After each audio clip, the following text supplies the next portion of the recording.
Previously on agentpalmer.com, Fear and Loathing on the Campaign Trail 72, 9 innings with the Church of Baseball, and yes, I'm already more than a season into Deep Space Nine. This is the Palmer Files, episode 132, featuring Dave Hulegaard, the person behind 12 Days in June. We discuss his almost 2 decades hiatus from music, how he's not only back, he hit the ground running, and learning guitar, hitting publish, returning to things you once loved, and much, much more. Are you ready? Let's do the show!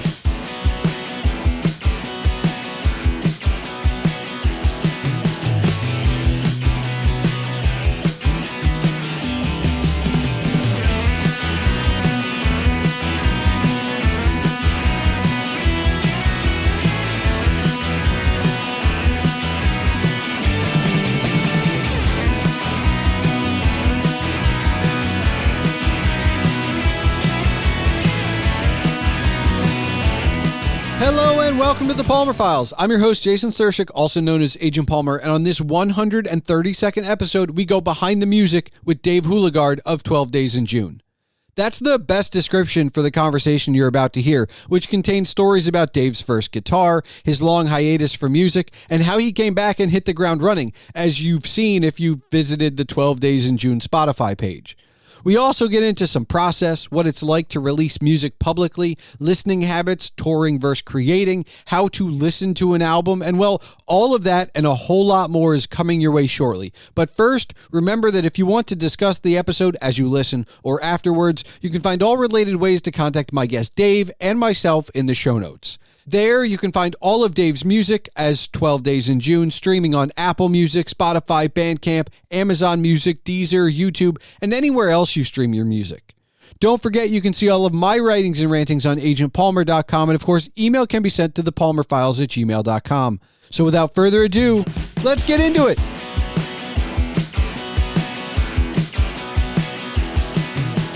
Dave, you recently put out a single, but you've also got a few albums from the last few years. Was putting out an album always a goal?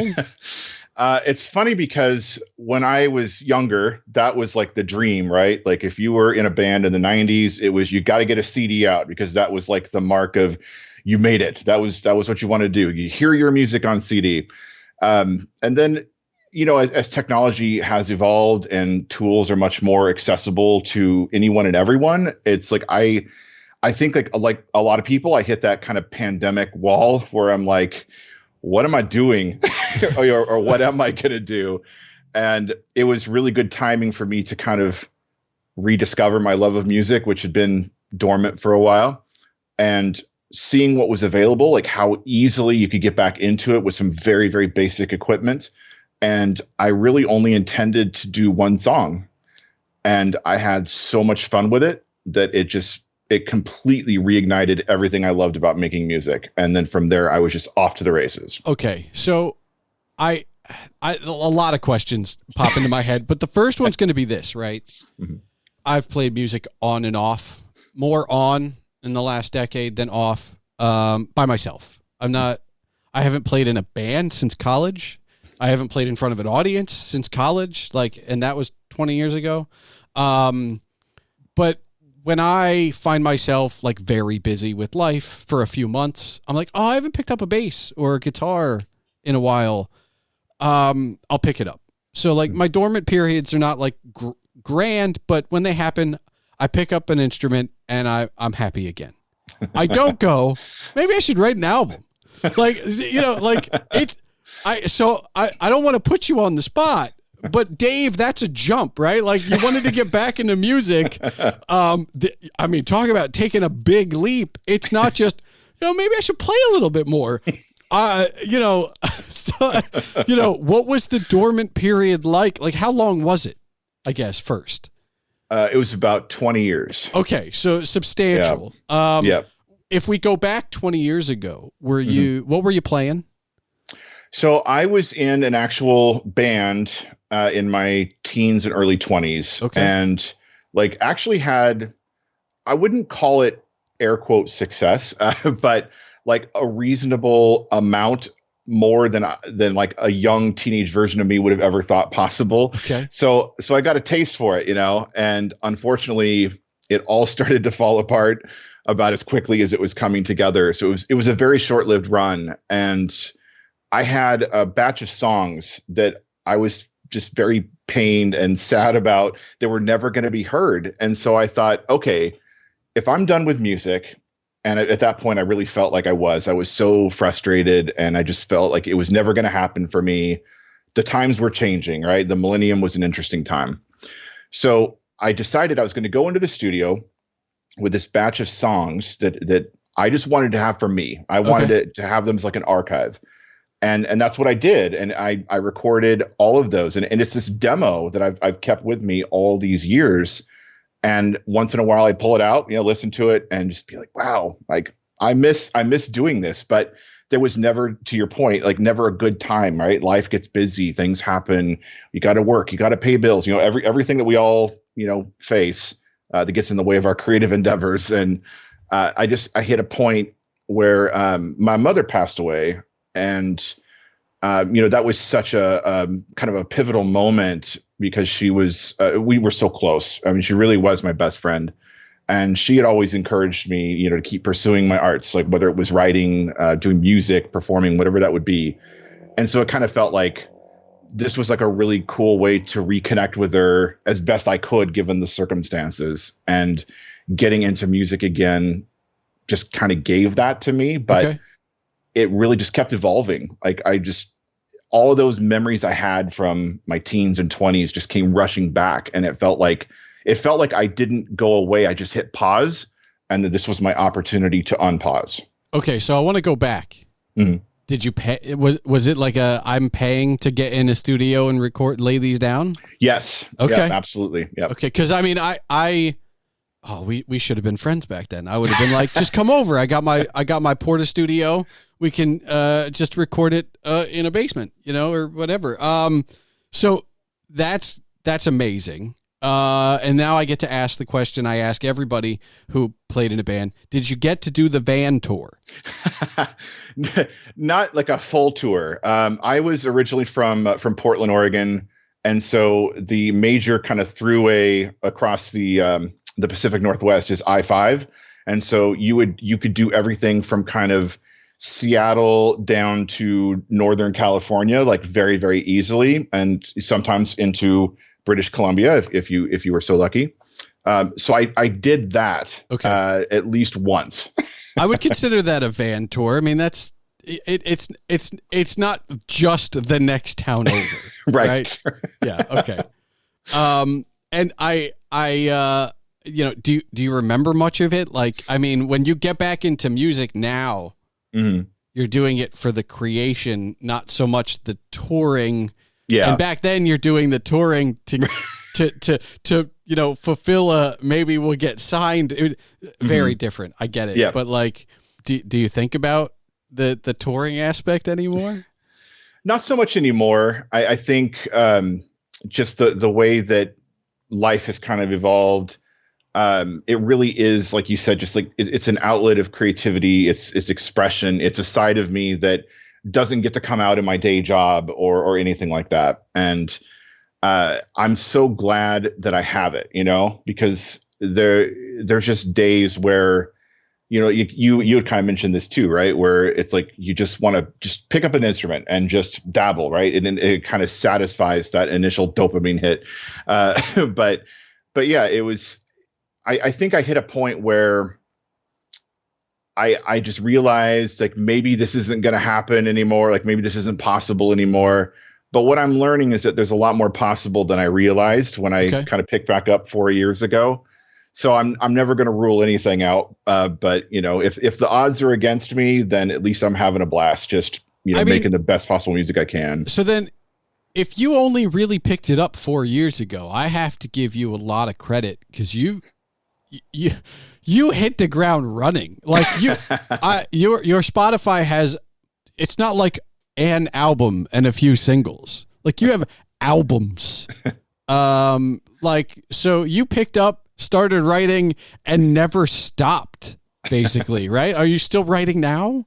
Yeah, absolutely. Okay. And like I said, after hitting unpause after 20 years, I think there was just a lot of that that had been built up, because I missed playing guitar. I missed writing songs. Okay. And for a long time, I just didn't feel like I had much left to say.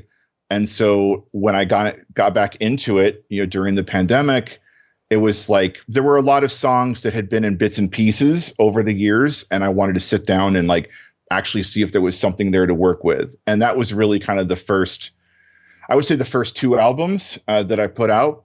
And then when I hit La Luna, it was like, now I've kind of hit this gear where I'm doing the music I always wanted to. Like La Luna was kind of me discovering what 12 Days in June I'd always wanted it to be. And yeah, I've got a new album already in the works because I'm just keeping busy and just kind of keeping that moving forward. So before I forget, and you know what's coming because you had to know I was going to ask, why 12 Days in June? Now I get asked this question a lot. It's a really kind of boring story, but when I was younger, like mid 90s, I was involved in a summer fling that just felt like the most amazing time in my life, right? As it always does. And I had found this girl that I thought, this is the one, like, this is who I'm spending the rest of my life with. I don't care about anything else. Like, she's the one. And like, this was going to be the relationship that would last a lifetime. But it was actually just shy of 2 weeks before we realized maybe we weren't actually right for each other. So it actually spanned the end of June, just past the 4th of July. But I always tell people 12 Days in June, July doesn't sound like a good band name. Okay. So I just dropped the July. So it's just 12 Days in June. And years later, I did reconnect with her very briefly, and just long enough for her to tell me how much she hated the name. So that's, hey, you know what? Yeah, but you know what? As long as you like it, that's all that matters, right? Like, she doesn't have to tour under it. She doesn't have to release albums under it. That's you. And that's, that's good. I mean, yeah. So the other question that begs is, music isn't a part of your day job, but is writing, like, because I understand that music can be, and, cause I've gone months or years without picking up an instrument, and it is like riding a bike, but writing is not. Creating is a very different animal. So like, how were you able to not only pick up the instrument, but also go, oh yeah, I can write again. Like, cause that's not just something, I mean, it can lie dormant, but you got to practice. Like, I'm sure there was a lot of, for the old person in me, there was a lot of ripped out paper, crumpled up and thrown in the basket, right? Like, yeah. The music must have been easier, I guess, is what I'm asking. It's funny because I didn't have an active plan to come back to music. And my day job is marketing, right? So like, it's a creative field, but it's a different type of creativity. I mean, it definitely scratches a particular itch, but it's not the same thing as like creating something that belongs to me. Yeah. Most of the time I'm creating things to help, partners who are trying to sell products. But like with music, I get to create something that's absolutely mine, at least until I release it. So what happened was, again, like not to bring the tone of the show down, but after my mother had passed, and I was just outside walking my dog, and there was the most beautiful sunset, and I'll just never forget just pausing for a minute, like just staring at the sunset, and this melody just kind of materialized in my head. And it was one of those things where it was like I had to get home as quickly as possible, get to my guitar, and start figuring out what this melody was in my head. And it's the melody that eventually became the Lighthouse. I love Lighthouse, by the way. It is. Thank you. It might be, look, I don't want to say this as a general statement, but it is a general statement. And I kind of like it as a general statement. A lot of the pandemic albums I've heard from indie artists are saying the things I'm not hearing anywhere else. Right? You're talking about the anxiety of the pandemic and the unknowingness of the pandemic and the questioning of the leaders. It's very similar to like if you listen to Bob Dylan from the 60s and the Byrds when they're not covering Dylan, and like all the other like artists from that mid to late 60s era, they're all doing that same thing. They're talking about politics and race and religion and society in a way that our generation only has the pandemic in that kind of way. Only because no one wrote about 9/11 in that way. Our generation lived through it, sure, but nobody really wrote about it in that way. And so a lot, I can tell when you're writing this, right? Like I'm there with you. It's almost like you were with me during that time. But The Lighthouse is something very different.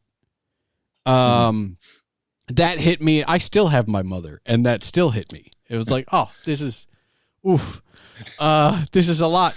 Was that the first song then that got you back into writing? Yes, absolutely.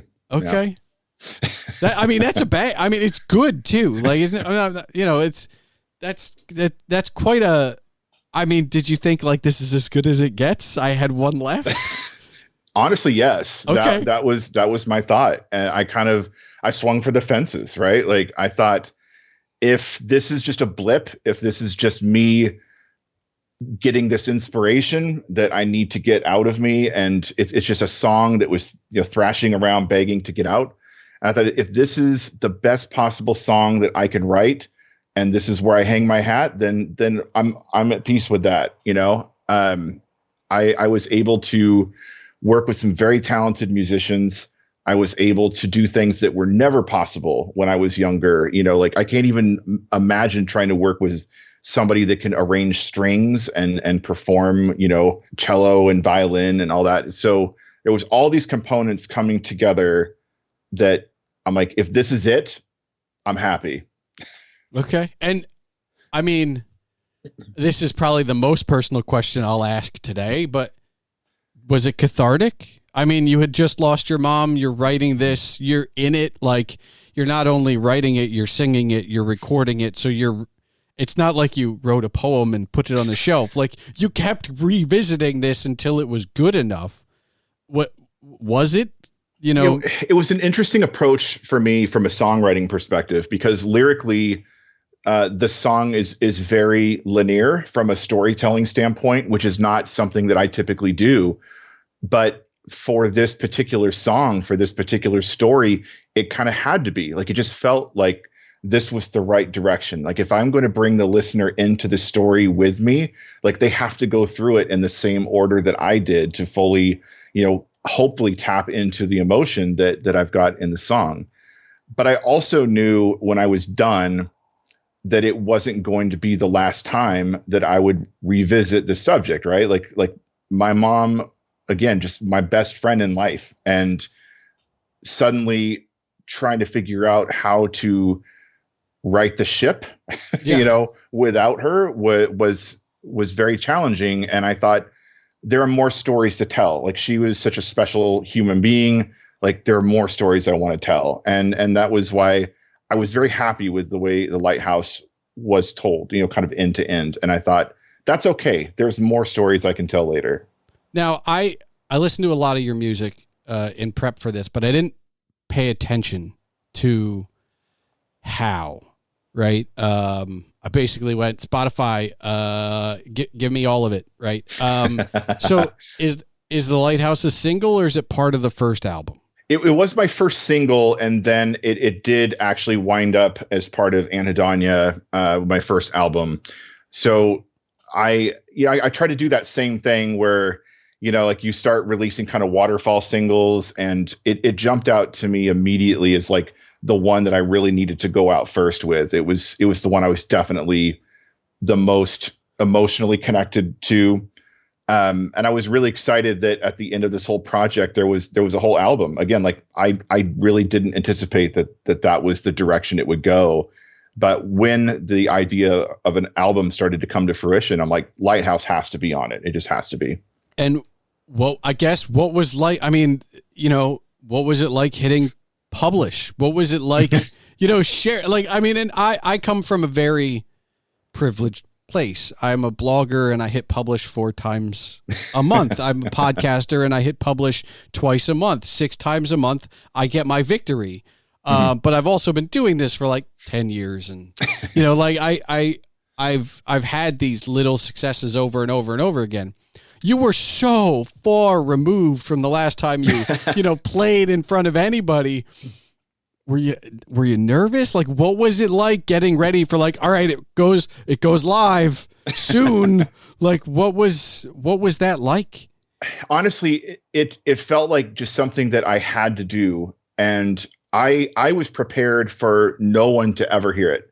Okay. Honestly, I thought, I've been out of the game way too long. My style of music is exactly where I left off, right? When I stopped making music in the late 90s and I started making music again in 2019, 2020, it's just a continuation. It's a more evolved version because I have grown as a musician since then, but it's the same overall sound sonically.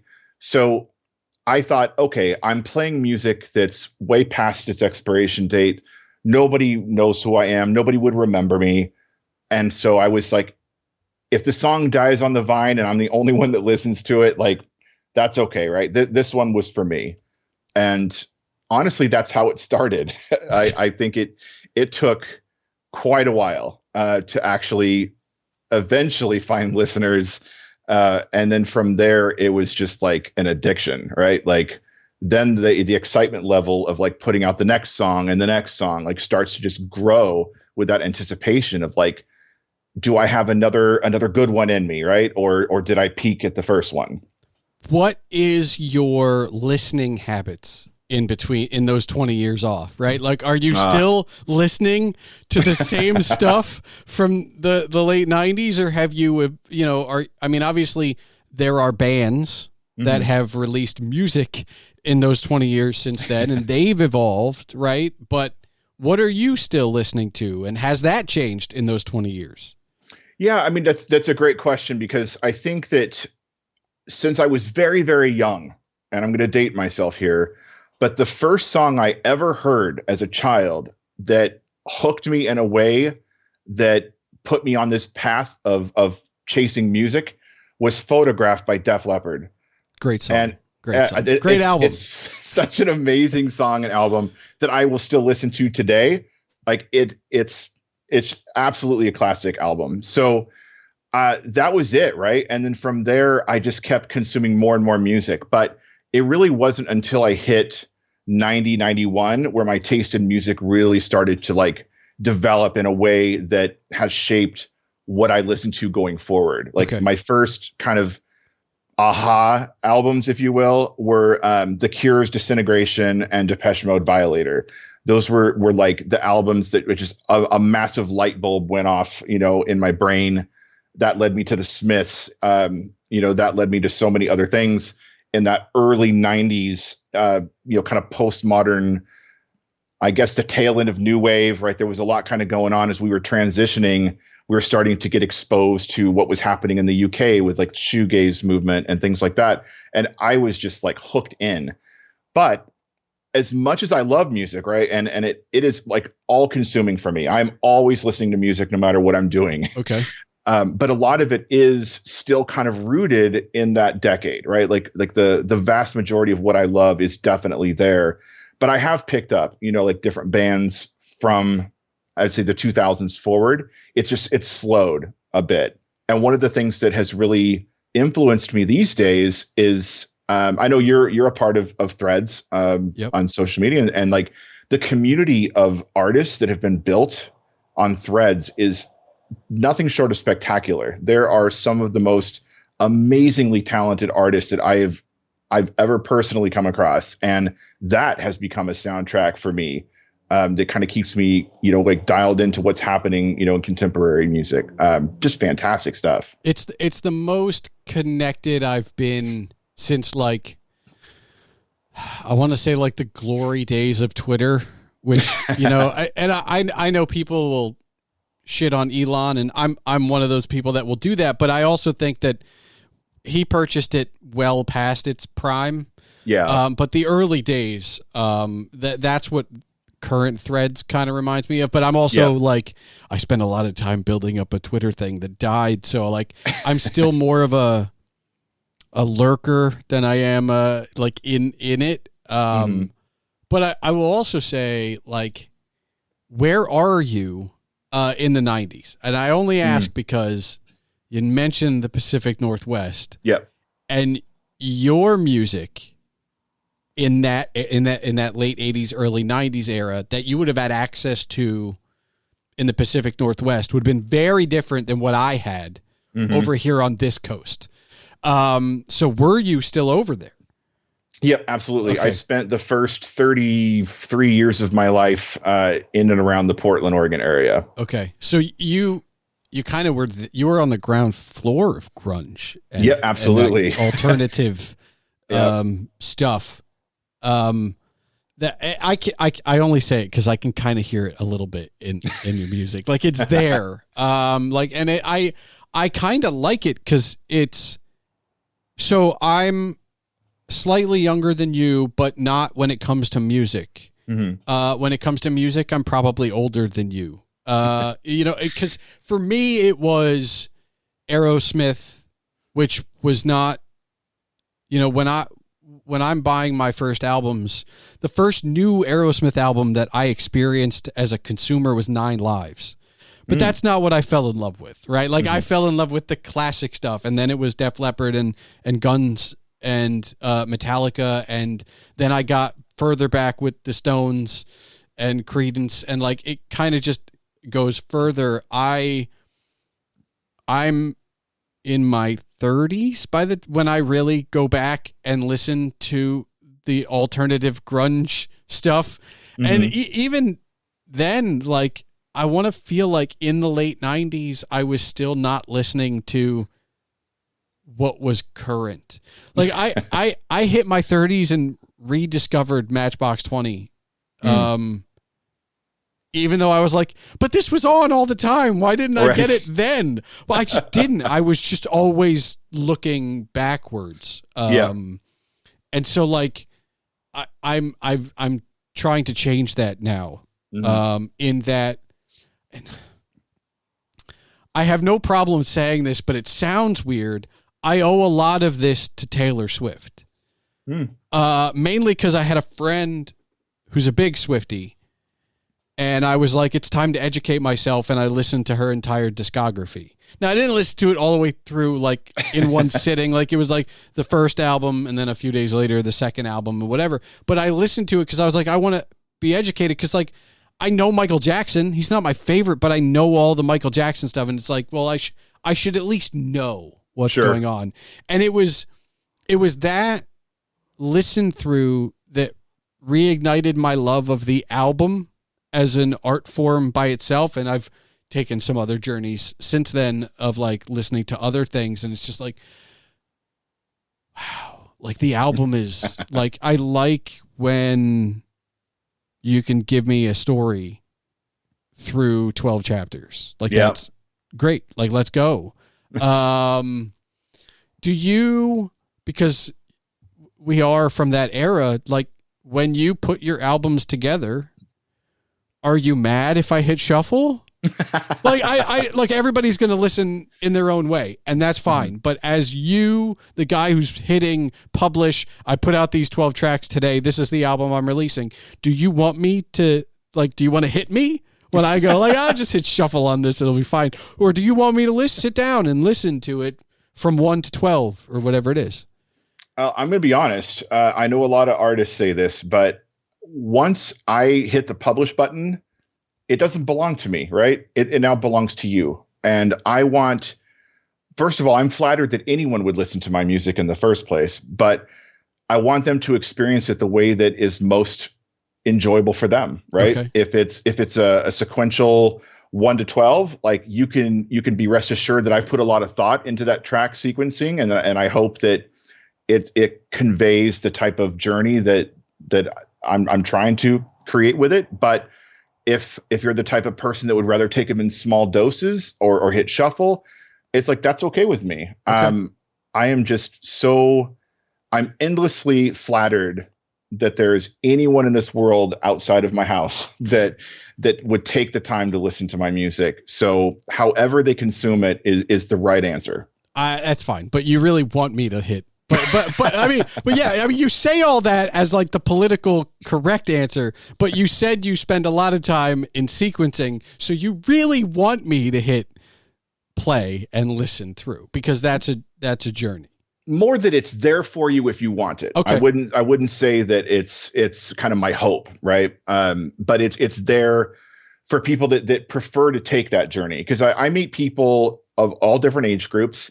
And, I've noticed that we kind of live in a single driven sort of society now when it comes to music, that people like to make mood playlists. Right. Yeah. And you might say, hey, I really like 12 Days in June, but I don't like 60 minutes of 12 Days in June in a row. Okay.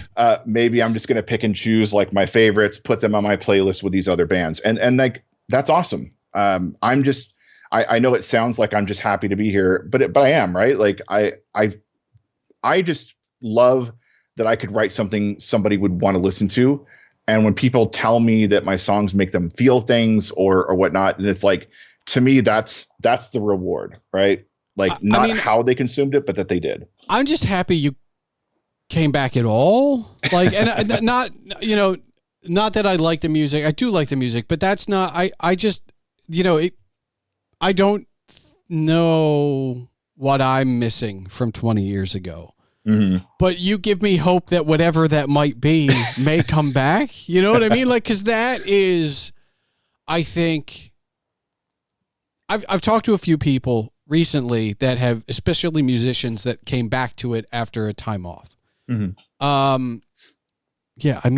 I wrote songs when I was 14 and 15, and they're absolute horrible things. But like of late, I've started toying with some new thing, which is odd for me, because I'm usually a guy that's like, I got my bass playlist.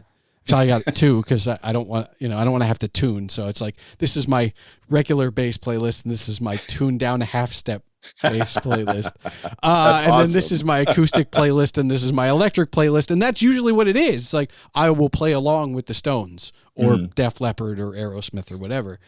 The fact that I'm even toying with the idea of a few like riffs or like new things is unique for me right now. It's something that has been gone for over 25 years that's come back, and I don't have a want for it. And I think part of it is I get to play around with knobs and dials here. Right. And I get a creative, I already have a creative outlet. I don't crave another one. I'm not missing it, but I do like the idea that it's there for me.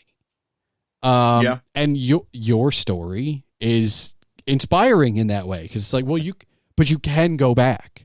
Like, this isn't like you can't go home again. That's not what this is. If that passion existed at any point in your life, you can find that, you can relight the match, basically. And I like that. I honestly think that is the one kind of key message, is that there is no age cutoff, right? Like you can feel like statistically, if you're past a certain age, maybe it's tougher. And I think there's probably reason enough to believe that there's some argument there. But I also think that good music is good music, right? And at the end of the day, that's just what we're doing, right? We're just trying to write the best possible stuff we can. And there's no expiration on it, right? Like I'll get crap from people sometimes if they want to, be negative on my music, say it sounds like classic rock. That's the stuff my dad listens to. I'm like, cool, man. Tell your dad to follow me on social media. But it's also what you grew up with, right? It's your influence. And I know everybody wants to be different, but like, you can't run away from your influences. Like, you just cannot do it. Yeah. I want to ask you about your preferred instrument, right? You're a guitarist. Yep, absolutely. Electric or acoustic? Mostly electric these days. Okay. What was your first?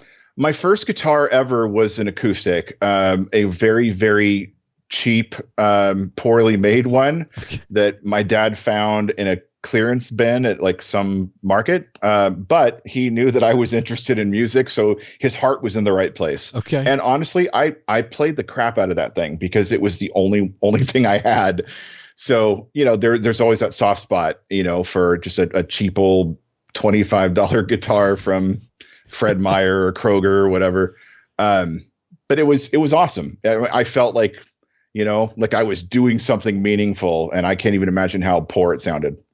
But I mean, did you take lessons? All self-taught? I am all self-taught, which probably shows in my music, but I didn't have an alternative, right? Because my parents had eventually agreed to buy me a much nicer guitar. The agreement was that I would learn to play it. I would take lessons for the instrument.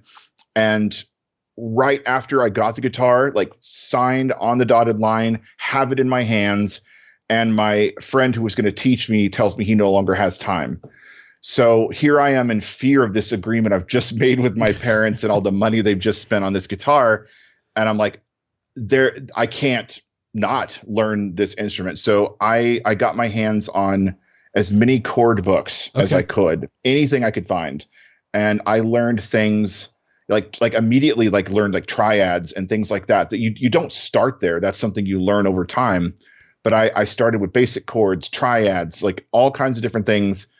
And I would play until my fingers bled because it was just the most amazing thing I'd ever done. Up until then, the coolest thing I'd ever held in my hands was like a Super Nintendo controller. Okay. And I got to tell you, man, a guitar was like 1,000 times better than that Super Nintendo controller. I mean, it tracks. I mean, I regret getting rid of my first bass. I really do. But it paved the doorway for my dream bass, which I now have. So it's nice. It worked out, right? But I still prefer the bass. Although as I've gotten older, the acoustic guitar gets a lot more play than the electric. Yeah. Just a ton more play. And I don't know if that's where maybe my music always was. And maybe I'm just gravitating towards it. I don't know if it's because I'm bassist at heart. Secondly, I'm a rhythm guitarist. I will never be able to play lead to save my life, right? So I feel that. maybe it's that's kind of part of it, but I now actively make time in my schedule to make sure I pick up an instrument. That's awesome. It's just again, we've all been there, maybe not 20 years, but like it ebbs and flows. It really does. Like you will go weeks because life happens and you get busy. And, my pandemic thing was I bought myself a very cheap electric drum kit. Because I was like, back in the day, I used to have a drum kit. That's why everybody came to my house. I had the Tascam Porta-Studio, and I had a drum kit that somebody was getting rid of. That I was like, yeah, I'll take it. And I had you could come over to my house and jam. I mean, not late, right? But come over to my house and jam because I had everything. I had a guitar, I had a bass, and it's fine. Like I had a microphone that went through an amp. If somebody wanted to sing, singers were always like the one you couldn't find. By the way, at least in my particular neighborhood / circle. But I was like, I want to be bad at the drums again. It's fine. I do. I'm not horrible. I'm bad. And so that was my thing. But I also realized, as time went on, it was like, but I haven't been in the basement. Like, I haven't picked up the sticks in a month. And my basses are in my office, but I look at them. Or my acoustics in the living room, and I just haven't. And so now it's like, I'm not every few days, just for, even if it's just 2 songs, let's go, don't let it go. And I think part of it's a mental health thing. Mm-hmm. Yep. Absolutely. I think if you ever played an instrument, I don't usually try. I try to stay away from categorical statements, but if you've ever played a musical instrument and were remotely proficient, you don't have to be good, but remotely proficient, your mental health will be improved by going back to that instrument. I don't care if it's the saxophone, the tuba, the guitar, whatever, the piano. If it was enjoyable once, it will still be enjoyable. And I feel like for me, like that revelation has been like, oh, well, no, just don't be an idiot and like pick it up.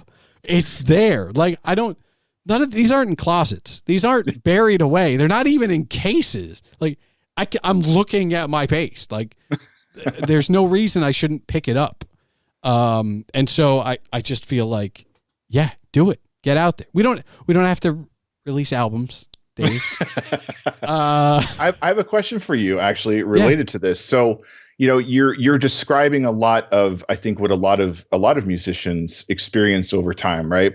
And so I'm wondering if this has ever happened to you, where if you go too long without touching a guitar, without picking up drumsticks or whatever that is, do you start to feel that, like that mental absence, like a longing that you can't describe? No, I don't think I feel it in that way.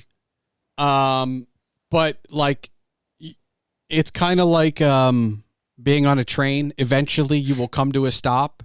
And I think I don't know how long in between the stops is going to be, but when the stop happens, meaning I finally pick up that instrument, I go, oh, why haven't I done this more?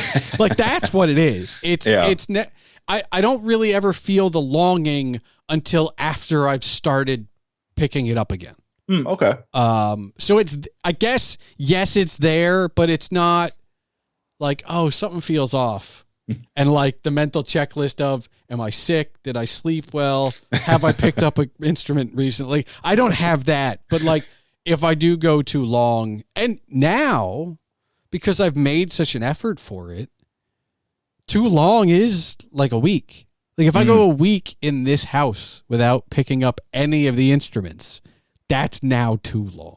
Yeah. Whereas when I was a full-time marketer for a nonprofit organization, working my 40 hours, and I happened to get into podcasting, and I'd come home as a single guy and make myself dinner and then jump on the mic with friends and then go to bed, like, and that was ad infinitum for a while. Like you kind of lose the idea of like, oh, well, like I could just pick up a guitar.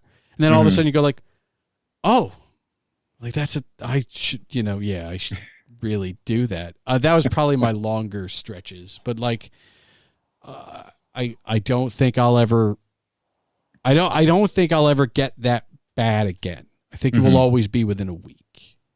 That's good. I mean, do you ever see yourself putting it down again? I guess would be my question to you, because you went 20 years in between, and it seems like, based on your release schedule, you haven't been able to put it down since.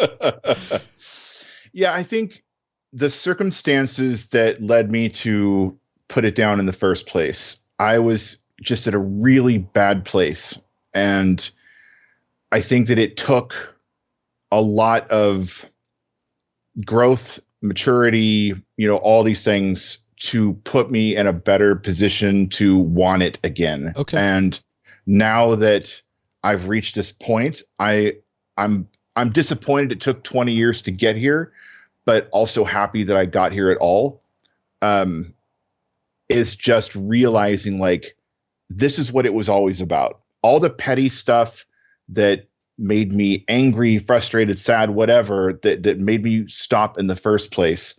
If I could go back in time and slap that younger version of myself and be like, don't give up. Don't do that. Like, you're going to miss 20 years of this thing you love. And that's what's been so inspiring for me to pick it up again 4 years ago and keep going, is that this is what I always felt like this is what I was meant to be doing, whether that's like heard and adored by thousands or by, the cats outside my window, whatever it is, right? Like just being able to do this again is it's really added this level of enjoyment I didn't know I'd ever feel again. And so I don't foresee myself ever stopping if I can avoid it.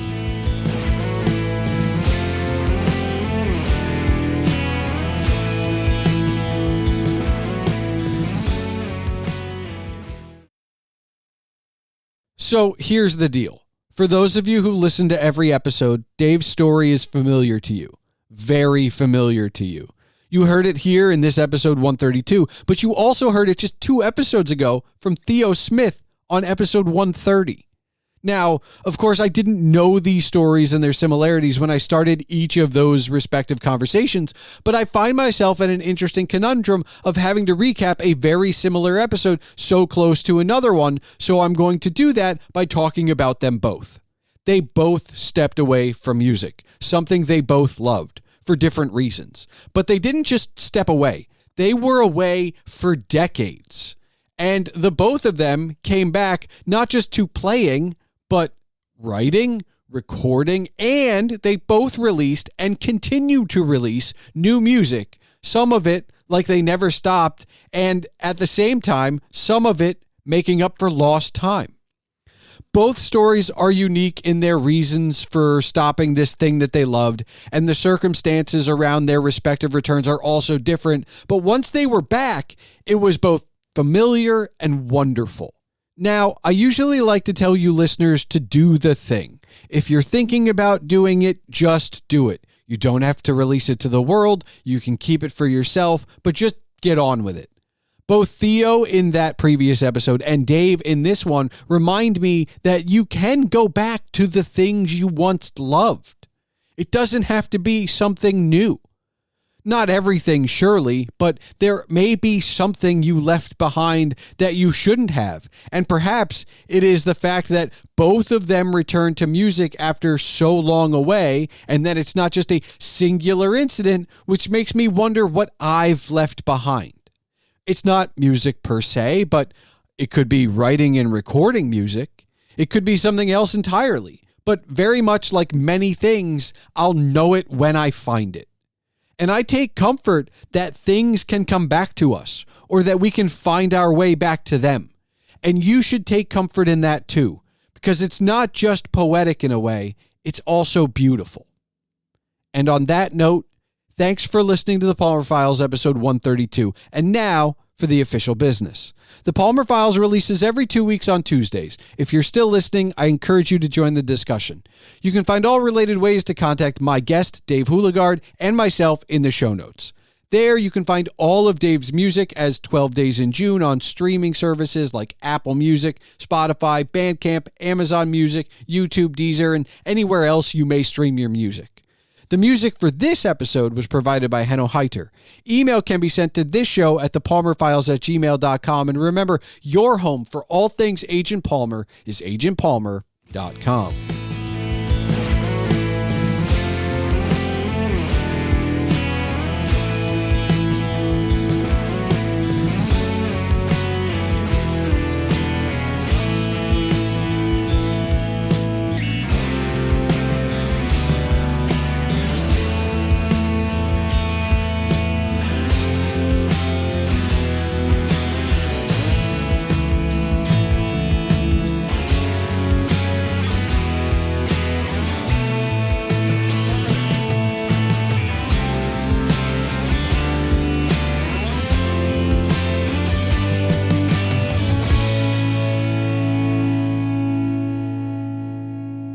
All right, Dave, do you have one final question for me? I do. I thought we had a really fun conversation earlier talking about influences and kind of how we cut our teeth getting into music. So what I was curious about when you were mentioning kind of like the bands that you got interested in, like Metallica, Aerosmith, Def Leppard, and then kind of working backward from there.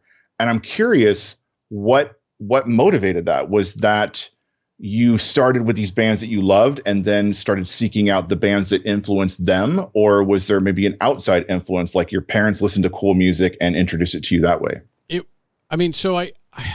I feel like, so music was always a part. Like my parents are boomers, right? Like, and my parents are, my dad's a fan of all music, but I like to split my parents by saying my dad's the Stones and my mom's the Beatles. Right. My dad also likes the Beatles. Like I should really stop saying that that's the split, but that's very much the split I remember. Right. Mm-hmm. And so I think it was a combination of the two things. I think it was, at the time, so I'm 15 and mowing lawns for $20 or $40, which at the time would have gotten me a CD. And I was buying, which I still have, a collection of all of Aerosmith's back catalog, which is how I got to really experience all of Aerosmith. And, I know there's people that'll be like, I can't believe you spent hard-earned, teenage money on like Night in the Ruts and Rocks and Gems and like these, but like that was what I wanted. Mm-hmm. And it doesn't take much from that to an early internet where you get to start researching a little bit more about these bands. Mm-hmm.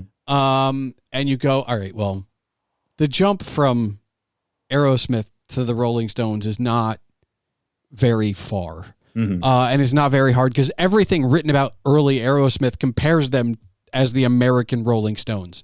So, and I was already in a house where I was familiar with the Stones.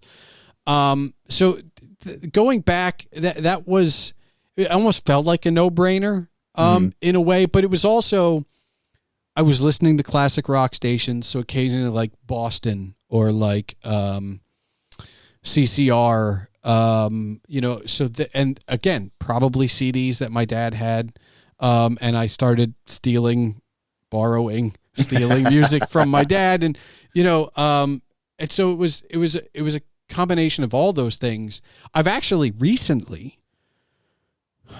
for the last 8 months, basically, I've been on a musical journey to really discover my roots. I made a list of like 18 artists. Oh, wow. And people have heard this, and I apologize, but I will tell this story. And as I'm almost at the end of my journey, it's like, I know the Stones, but how much of it do I really know? And what do I know about it of the era? So I was like, all right, well, we'll go with the Stones, the Beatles, Dylan, the Byrds, Tom Petty, the Allman Brothers, the Doobie Brothers, Frank Zappa, David Bowie. There were all these, and I was like, all right. And I just made the list. There's a few others I'm forgetting. I think Creedence is in there. And I was just like, all right, from the first album to the last album, let's listen to these in chronological order. The Band is another big one, right? Mm-hmm. And it was like, okay, all right, this is interesting now. And I'm almost done. Like I'm in the 2010s or 2012s of this. And I started in the 1960s. And it was just, and part of it was, again, listening to an album. I was making time to sit down every day, maybe a few times a day, especially in the early things. It was like, 45 minutes an album. And it was like, I'm going to listen to this. I'm not going to do anything else. Maybe I go for a walk, but I'm not going to do anything else. This isn't me putting an album on in the background. This is me actively listening to all this stuff. But I think I'd been doing that little by little all along. This was just like the culmination of like, all right, well, what have I missed? Mm-hmm. And how does it relate to other things? And I've learned a lot. Specifically that like I was right to idolize Dylan and the Stones, and maybe more so than like any of the other bands, because Dylan and the Stones didn't care about what else was happening, right? Like there are some Dylan albums that you don't, maybe with the exception of his voice, you would not know when this was released. Mm-hmm. And the Stones maybe even more so, where, some of their 70s stuff sounds like the 70s stuff, but like their most recent Hackney Diamonds could have come out in the 70s. Like, you don't know. Like, and so putting it all together, but I was on this journey all along. I don't know how, but like putting it together now, like I was always interested in what else there was, and where it came from. And so it was always kind of like there, but not like, I don't think I knew I was doing it at the time. And like listening to the classic rock station where it's like, how come I don't hear my favorite songs from these bands? Mm-hmm. And then it's like, all right, well, now I need the CD and I'm going to listen to the CD and, you know, whatever. And so it's a lot of things, but I think I was always looking backwards in some capacity. Also, if I'm being completely honest, as a player who just plays along with music, some of that stuff is easier to play when you go back further than when you go forward. That's true. You know, maybe Dylan rhythms are a lot harder, but like I can play early Aerosmith a lot better than I can play latter Aerosmith. But then I'm an enigma because like my favorite bass player is Duff from Guns N' Roses, and it's just kind of like that came out of nowhere. I think that came out of liking Metallica and Aerosmith, and Guns was in the middle. It's just kind of happened. And it's just like, then I was on a Guns kick for, you know, my Guns kick coincided with their release of the Live Era double album, which I know Spotify's great for that journey because I wasn't going to be able to afford to buy all of those things. But it's also like the anticipation, the horrible like cellophane wrapping that was either really easy to get off or impossible to get off. Always. You know, so it's just like, I don't know. I still have I haven't gotten rid of my physical discs. I don't know if I ever will, but I think I've always been looking backwards in some way. I don't want to say it's because I'm like standing on their shoulders, because I'm not. But I think it is because everything I've listened to started back there. And then, you know, past the internet, I became a reader again. And it was like, oh, well, I'm going to read the Aerosmith biography and the Slash. And like, you just kind of, and then they go like, oh, well, I was influenced by this, this, and this. And you go, I got to listen to that now. Yep. Like it just happens. I just don't know. It's all, in a weird way, it's almost like scholarly research where like you read one paper and you go, this is great. And then you go look at the references and it's like, oh, these are 3 other papers I should read. And it's like, no, like if you like a musician, pick any musician, read their biography, autobiography. It doesn't matter if it was written by them or someone else, they're going to mention their influences. And then you're going to go, well, yeah, maybe I should listen. I should listen. Yes, I should listen to that. I should definitely check it out at least. Right.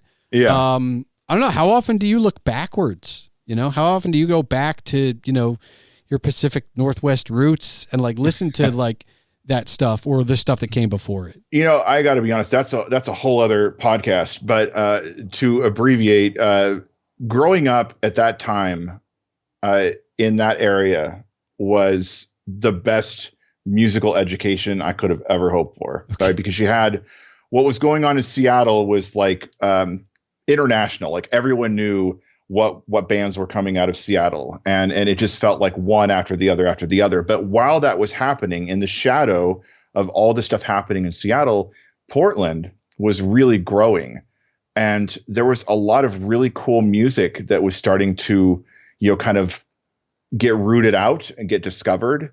Elliott Smith obviously is a massive one that came from Portland. The Spinanes were one of my favorites, and really inspiring because it was just 2 people, just Rebecca and Scott, and you would go see them play, you know, at like any random club in Portland, and they were just cool. They'd be out there talking to you while they were waiting to go on. But there was just so much that was happening, and like I think that there's a lot of music in that era that is still kind of new to me, like just things that maybe got overlooked because of like the bigger acts that were, you know, kind of swallowing up all the attention. And that's been fun for me to go back and say, here's a band that I've heard about. And like, you might hear one of their songs in an indie movie or something. And like, okay, one of these days I really got to check this out. And like Robin Guthrie for me was like that. I'd heard all about Robin Guthrie, and like I think anybody who does dream pop, shoegaze, ambient, whatever, they're always going to reference like Brian Eno. They're always going to reference Robin Guthrie. And so I went back and I'm like, of course I've heard of the Cocteau Twins. Of course I have. But could I name you a song? No. So that was one where I sat down one day and I'm like, I want to know, like when people are trying to have an intelligent conversation with me about music and they're naming somebody like this, like I want to know. And then it was like, okay, cool. I just got a crash course in the Cocteau Twins. Like I am in, they are awesome. I get all of the hype now.